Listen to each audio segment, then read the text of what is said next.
রাকিব হাসান আপনাদের সঙ্গে আছে এবং বলে রাখি দর্শক, বাংলাদেশ ভারতে যাবে না ক্রিকেট খেলতে, এবং এরকম একটা নির্দেশনা, এরকম একটা সিদ্ধান্ত যখন এলো তখন এটাও সিদ্ধান্ত এলো যে আমরা বাংলাদেশিরা বাংলাদেশে আসলে আইপিএল প্রচার করব না, বা সেটা আসলে আমরা দেখাবো না। এক্ষেত্রে আসলে টিকিট সংক্রান্ত ইস্যু থেকে শুরু করে ব্রডকাস্ট করা যত ধরনের লভ্যাংশের যে হিসেব নিকেশ, সেই সমস্ত বিশ্লেষণ করলে আসলে ভারত কতটা লোকসানের মধ্যে পড়লো, আমরাই বা কতটা সমুচিত জবাব দিতে পারলাম। এবং এই ঘটনা ভবিষ্যতে যেন না ঘটে, কিংবা দুই দেশের ক্রিকেটের মধ্যে যে উত্তেজনা, সেই টানাপোড়েন, সেটা যেন পরবর্তীতে থেমে যায় বা একটা স্বস্তির জায়গা তৈরি হয়, সবটা নিয়ে একটু আলাপ করতে চাই। শুরু থেকে আমার সঙ্গে সিনিয়র সাংবাদিক শামসুল আলম লিটন তো আছেন, এবং এ পর্যায়ে যুক্ত হচ্ছেন বিসিবির সাবেক যুগ্ম সাধারণ সম্পাদক রফিকুল ইসলাম বাবু। রফিকুল ইসলাম বাবু, আপনাকে আমন্ত্রণ জানাচ্ছি, অনেক ধন্যবাদ জানাচ্ছি যে আপনি আমাদেরকে সময়টা দিয়েছেন। এবং বোধহয় বাংলাদেশে ক্রিকেট প্রেমী যারা আছেন তারা আসলে বিসিবিকে ধন্যবাদ দিচ্ছেন, এই অর্থে যে বিসিবি তাদের জায়গা থেকে সবচাইতে কঠিন এবং সবচাইতে যৌক্তিক সিদ্ধান্তটাই নিয়েছে।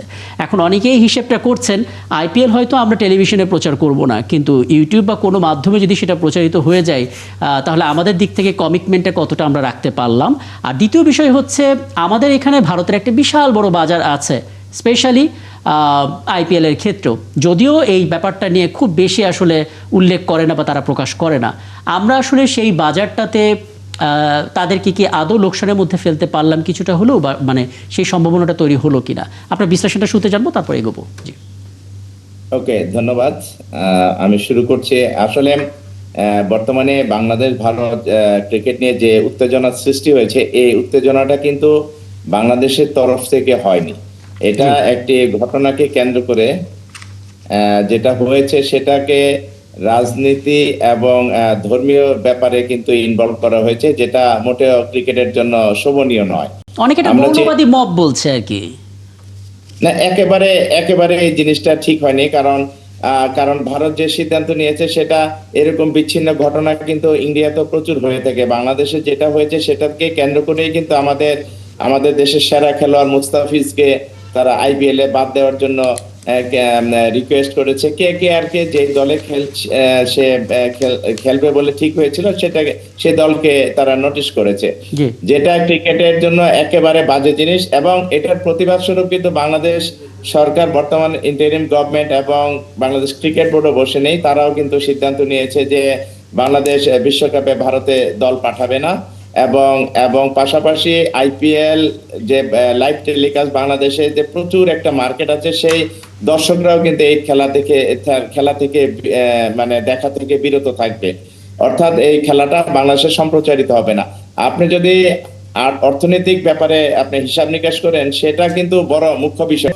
আমাদের দেশের ক্রিকেটারকে যেভাবে ইনসাল্ট করা হয়েছে, সেটার প্রতিবাদ স্বরূপ কিন্তু এই জিনিসগুলি করা হচ্ছে। হয়তো বাংলাদেশে এটা সম্প্রচারিত না হলেও, আইপিএল সম্প্রচারিত না হলেও ভারতের কিছুই আসে যাবে না, কারণ তারা ইন্ডিয়ান ক্রিকেট বোর্ড, তারা কিন্তু অনেক অর্থনৈতিকভাবে অনেক স্ট্রং।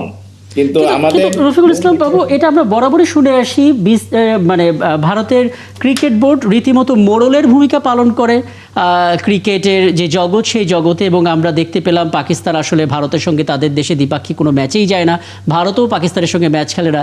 এখন বাংলাদেশ আসলে ভারত সফর করবে না, স্বভাবতই ভারতও বাংলাদেশে আসবে না। মানে এক এক করে সব দলগুলো যদি এভাবে ভারতের থেকে মানে সরে যায়, তাহলে দল হিসেবে তাদেরকে কেন শাস্তির আওতায় আনা যাচ্ছে না? ইয়েস, একটি জিনিস মনে রাখতে হবে, আইসিসিতে যে অর্থনৈতিক ব্যাপারটা আছে, আইসিসিতে বিশেষ করে ভারতের ভূমিকাটা কিন্তু এটা বিশাল একটা ভূমিকা রোল প্লে করে তারা। কিন্তু আমাদের জিনিসটা হলো, এই যে দেখেন, উপমহাদেশে পাকিস্তান এবং ভারতের রাজনৈতিক বিষয় নিয়ে কিন্তু এই খেলাধুলাকে টেনে এনেছে তারা। ভারত পাকিস্তানে খেলতে যায় না, পাকিস্তান ভারতে সহজে খেলতে আসে না। পাশাপাশি এখন যদি বাংলাদেশ ভারতও যদি একই পরিস্থিতি হয়, সেই ক্ষেত্রে কিন্তু আমাদের এই ক্রিকেটের যে সৌন্দর্য আছে, সেই সৌন্দর্যটা নষ্ট হবে। আর আমি একটি জিনিস বলবো যে, এটা থেকে পরিত্রাণ পাওয়ার জন্য আইসিসির টুর্নামেন্ট, এটা যে ক্রিকেট ওয়ার্ল্ড কাপটা হবে, এটা কিন্তু আইসিসির ইভেন্ট। সুতরাং আইসিসি এখন কিন্তু একটি অগ্রণী ভূমিকা পালন করতে পারে এই সংকট নিরসনে। সেটা কিন্তু তারা যদি করে, আমাদের এই বিশ্বের ক্রিকেটটাই কিন্তু বেঁচে যাবে। কিন্তু ভারত যেটা করেছে সেটা অত্যন্ত নিন্দনীয় কাজ। সেটা কিন্তু মানে আমরা মাঝে মাঝে আইসিসির আচরণটা অনেকটা জাতিসংঘের মতো দেখি, যদি ভারত এখানে আমেরিকার ভূমিকাটা পালন করে। মানে আইসিসিকে তেমন কোনো কথা বলতে আসলে দেখি না। আমি আমি আমি বলবো যে এখানে কথা বলা উচিত, কারণ আগে কিন্তু ক্রিকেটের মোড়ল ছিল অস্ট্রেলিয়া এবং ইংল্যান্ড, সেটা থেকে এখন কিন্তু ভারতও যুক্ত হয়েছে। ভারত কিন্তু এখন ক্রিকেটকে অনেকটা ডমিনেট করে এবং তাদের কথা মতোই কিন্তু আইসিসি অনেকটা চলে। কিন্তু আমাদের এই যে সংকট, এই সংকট যদি আরো ঘনীভূত হয় তাহলে কিন্তু এই ক্রিকেটের যে সৌন্দর্য, এই সৌন্দর্যটা কিন্তু নষ্ট হয়ে যাবে। আমরা চাই না যে এটা কন্টিনিউ করুক। আমরা চাই আইসিসি এবার তাদের অগ্রণী ভূমিকাটা পালন করে এই যে সংকট নিরসন, এটা তারা করতে সক্ষম হবে। এবং বাংলাদেশ দেখেন, শামসুল আলম রিটন, যদি আপনি আসলে রফিকুল ইসলাম বাবু বলছিলেন, আপনি যদি কিছু জানতে চান। জি, না, আমি একটি জিনিস, সেটা হচ্ছে যে T20-তে বাংলাদেশ টিম পাঠাবে না নাকি ওই যেটা বলছিলেন, জি, এটা কি T20-তে বাংলাদেশ টিম পাঠাবে না নাকি আইপিএলে কোনো প্লেয়ার পাঠাবে না? T20-তে বাংলাদেশ কোনো টিম পাঠাবে না, আছে বিসিবি ডিসিশন। T20 ওয়ার্ল্ড কাপে বাংলাদেশ টিম পাঠাবে না এবং আইপিএল এ বাংলাদেশের একমাত্র ক্রিকেটার মুস্তাফিজ কেকেআর এ যে চান্স পেয়েছিল এবং অনেকটা হিউজ অ্যামাউন্টের বিনিময়ে সে 9,20,00,000 টাকা চুক্তিবদ্ধ হয়েছিল এবং তাকে সেখান থেকে বাদ দেওয়ার জন্য বলা হয়েছে, যেটা ক্রিকেটের জন্য অত্যন্ত নিন্দনীয় একটা কাজ। আমরা এটা কোনোভাবে এটা সমর্থন করি না। সেটার প্রতিবাদেই কিন্তু বাংলাদেশ ক্রিকেট বোর্ড এবং এই ইন্টারিম গভর্নমেন্ট সিদ্ধান্ত নিয়েছে যে আমরা ইন্ডিয়াতে যে আপকামিং যে world cup, T20 world cup, সেখানে আমরা দল পাঠাবো না। পাশাপাশি বাংলাদেশে আইপিএল এর কোনো খেলা সম্প্রচারিত হবে না। এই দুটো জিনিস বাংলাদেশ করেছে এবং আমি বলবো যে এবং আরেকটি জিনিস করেছে বাংলাদেশ ক্রিকেট বোর্ড, আইসিসি কে অ্যাপ্লিকেশন করেছে যে আমাদের এই খেলাগুলি যাতে শ্রীলঙ্কাতে নিয়ে যায়, এই খেলাগুলি রিশিডিউল করে শ্রীলঙ্কাতে যাতে শিফট করা হয়, এই রিকোয়েস্ট করেছে। এখানে আসলে কয়েকটা বিষয় ঘটবে যেটা আপনাকে একটু জানিয়ে রাখার চেষ্টা করি শামসুল লিটন। সেটা হচ্ছে যদি শ্রীলঙ্কায় শিফট করা হয় বাংলাদেশে, তাহলে বিসিসিআই অর্থাৎ ভারতের 7 থেকে 30 কোটি টাকার ক্ষতি হবে রুপি, কারণ সেখানে আসলে টিকিটের গড় মূল্য 1500 রুপি করে ধরা হয়েছে এবং বাংলাদেশ ভারতের ম্যাচটা সবসময় উপভোগ্য হয়, যে কারণে আসলে সেটা ধরা হয়েছে। সবচেয়ে বড় কথা যে কেকেআর থেকে আসলে মুস্তাফিজকে বাদ দেওয়া হলো, সে কেকেআর এর ফলোয়ার একদিনে 1 মিলিয়নের উপরে কমে গেল ফেসবুকে। সব শেষ, ছোট করে 1 মিনিটের মধ্যে একটু জেনে আলাপটা শেষ করব। সেটা হচ্ছে এরকম পরিস্থিতি ভবিষ্যতে যেন না ঘটে, ক্রিকেটের মধ্যে আসলে কোন নীতিগত পরিবর্তনটা দরকার? আমার মনে হয় রাজনীতি এবং ধর্মীয় যে জিনিসটাকে এখানে ব্যবহার করেছে খেলাধুলার ক্ষেত্রে, এটা যাতে কোনোদিনও ব্যবহার না করা হয় সেটার দিকে আমাদের সবার নজর রাখতে হবে এবং খেলাধুলাকে রাজনীতির ঊর্ধ্বে রাখতে হবে।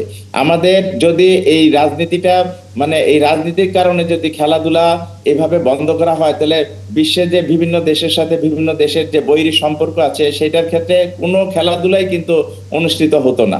সুতরাং আমাদের এই উপমহাদেশের এই ঐতিহ্যবাহী ক্রিকেটের যে একটা গৌরবময় খেলা, এই খেলাটাকে ধরে রাখতে হলে, এবং বাংলাদেশ এখন কিন্তু ভারতের, আগে পাকিস্তান ভারত ছিল, প্রতিদ্বন্দ্বিতা হতো অনেক, এখন বাংলাদেশ ভারত কিন্তু অনেক প্রতিদ্বন্দ্বিতা হয়।